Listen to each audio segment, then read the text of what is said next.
I've spent about $20.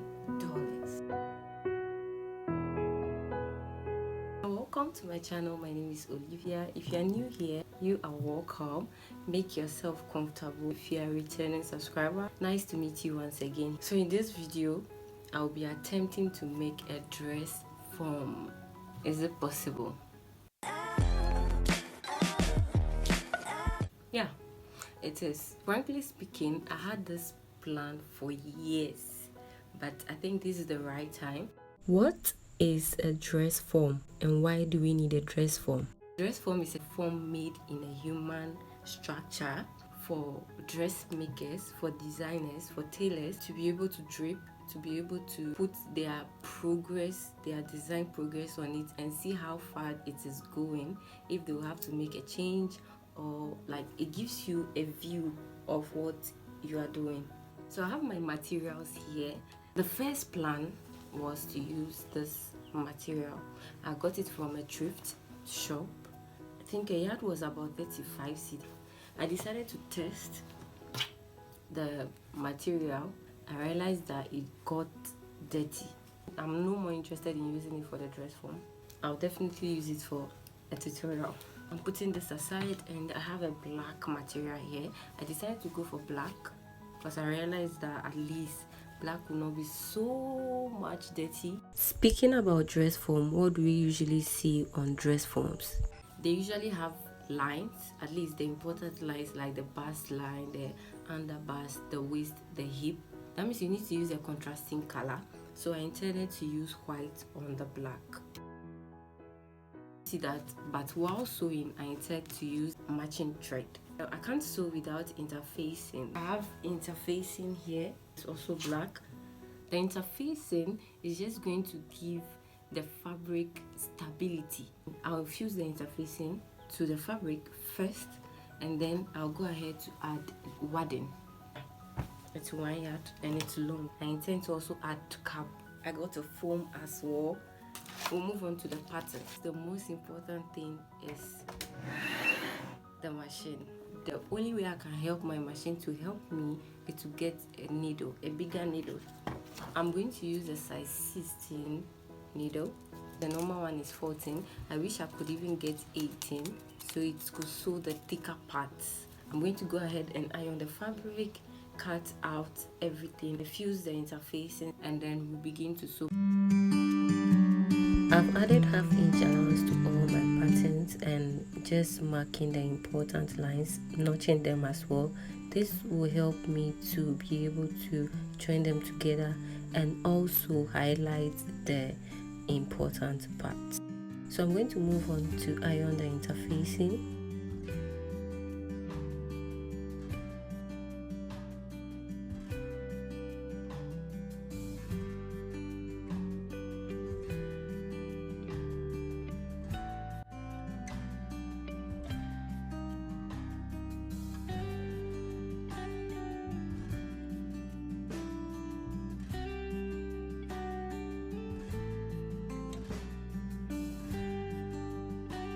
Here is the front bodice. I'll join the seam lines together before I fuse the wadding. The intention behind stitching the seam lines before fusing the wadding is to prevent the seam lines from looking bulky and thick. So I'm going to go ahead and sew it, and this is the lower part of the front and this is how smooth the seam line looks like, and that is what I'm going for.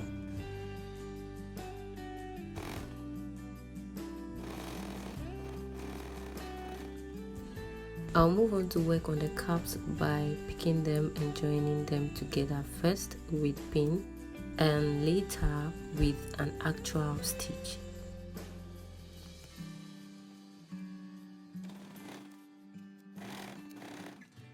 While stitching every seam line, I made sure to stitch twice on the seam line just for reinforcement. I then went ahead to trace out the shape of the cap excluding the center seam line, and this is the shiny parts of both caps. I'm just making sure that those shiny parts of the wadding are facing up, and I went ahead to join them together with a zigzag stitch. I also worked on the back bodies and the lower parts, joined them together with the waistline, pressed and trimmed off all excess. At this stage, I am ready to place the interfacing right on it this way, with the shiny parts facing the wrong side. After cutting round the shape, I will move on to press. Back to the cap, I'll snip, then go ahead to press the seam line with the help of my passed ham. Trim off excess as usual, and then I'll place the wadding with the shiny part facing the wrong side and still go ahead to press them together.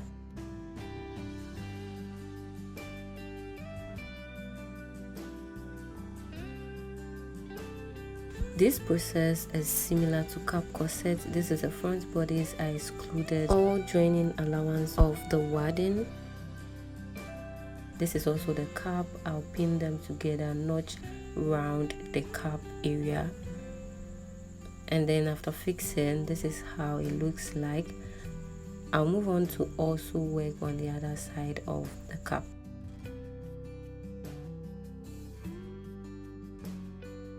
After trimming off excess, I went ahead to highlight the underbars.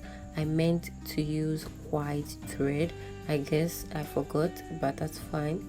I also tacked these caps to the main cap. I moved on to the machine and made a straight top stitch to keep the caps together. Straight up, I joined the waistline of both the front bodies and the lower parts together. The front bodies has a yoke which I attached. Most custom dress forms have a cross-sectional pattern that is inserted into the dress form, and this is how I made mine.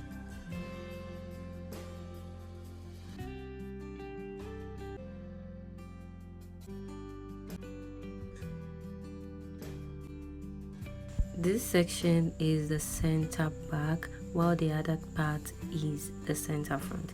This is how it looks like. As discussed with the white thread, I went ahead to highlight those important parts. I worked on the front and backs separately. This is for easy handling, but the main way is to join the sides together and work from one side of the center back through to the front.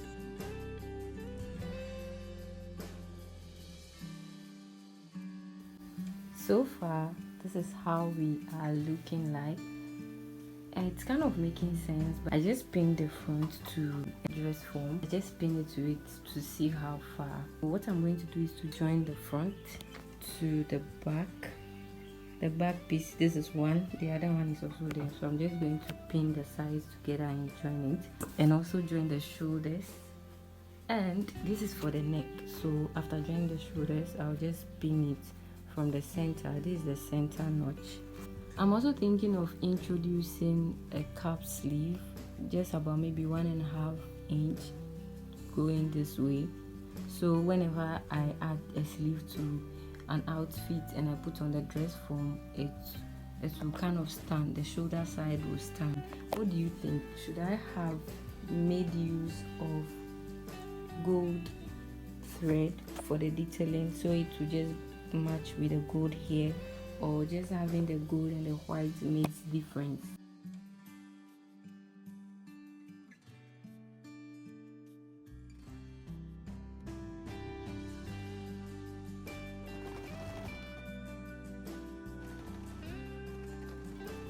Still on the cross section, which is also known as skeleton, I'll move on to fuse violin on both of the skeleton and stitch. Here I've worked on the shoulders and the armhole. I made a pattern with the depth and the width of the armhole, and this is how it looks like, including allowance. I'll move on to join the shoulders together.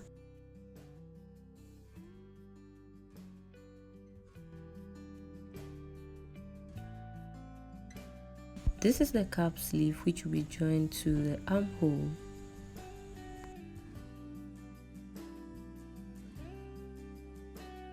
I finally closed the armhole together with the shape I created.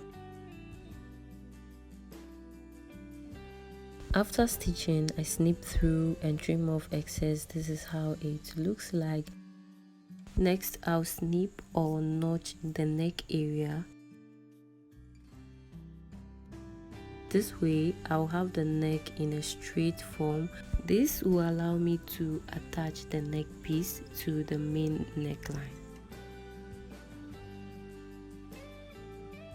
Hereafter, I'll finally move on to stitch the center back together, and this is the round armhole. This inner pattern is without seam allowance, so this way I'll be able to cut out cardboard and cover with foam.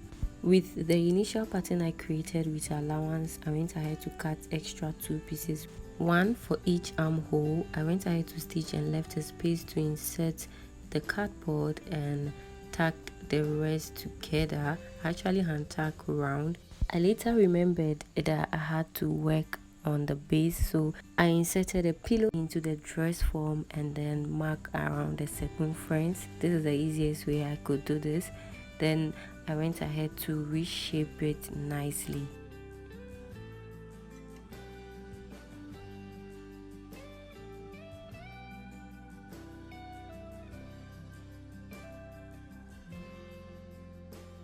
I'll move on to fold my fabric into 4 and place the pattern on it halfway, add allowance round. I also went ahead to create a little space at the midpoint and sides. The midpoint is where the tube will pass through. These other 2 holes will help in extra stuffing. I went on to work on the top part of the neck with a circle. This is how it looks like. I trimmed off the excess. I also attached zip to each side of the tiny hole.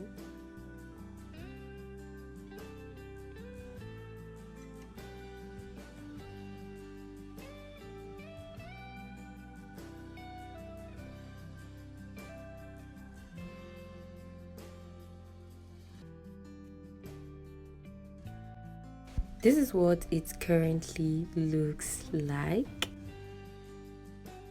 With my 2 pieces of skeleton, I pinned them together and stitched all round to keep them in place. And this space is left for the tube. I'll then pin the skeleton to the dress form, meeting the center front to center front, center back to center back with their corresponding notches. And I'll also move on to work on the base. That's by attaching the base to the dress form. I'm here, but I'm not alone. I'm here with this, so I'll give you a quick update on what is happening here. So I've worked around the neck. I also stitched the lower part. From the moment I wanted to do this dress form, it has been my headache, like my secret headache. I'm like, how am I going to do this? What am I talking about? The skeleton. The skeleton is meant to provide support to the tube that will be inserted into the dress form before the stand. This is the center front of the dress form, and then this is the center back, so it is attached this way, so like this. This is the tube I'll be using. I wanted to also show you how inside is looking.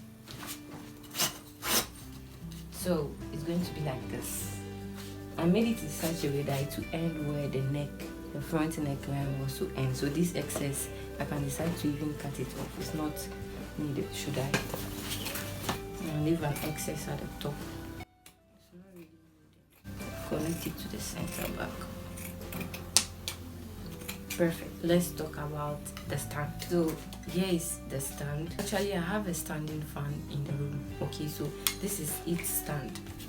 In case you are going to work with a dress form, if you can get a fan stand from an electrician or an electrical shop, fine, or anyone around whose fan is spoiled. If you have somebody who has a drilling machine, you can just create a hole here, right, and then you use a screw to kind of direct the length of the dress. Okay, let's reveal it.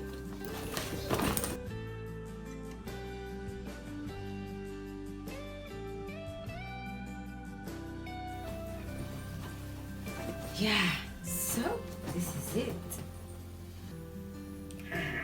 So the neck is not standing. I've made a circle of this that will be inserted. I'll make about 4 of this circle and then join them together, and I'll cover them around with foam and insert it into the neck. That will give the neck a stand like this. This is me stuffing the dress form with pieces of fabrics. I wish I used an actual stuffing usually found in pillows. That's the best anyways.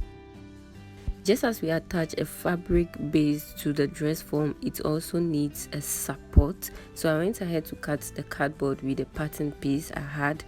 This is not a hard cardboard, so I had to double it. The dress form is ready and I'll go ahead to insert the cardboard. Basically, with the extra 2 holes you see, it means I'm not restricted to add more stuffing to the dress form.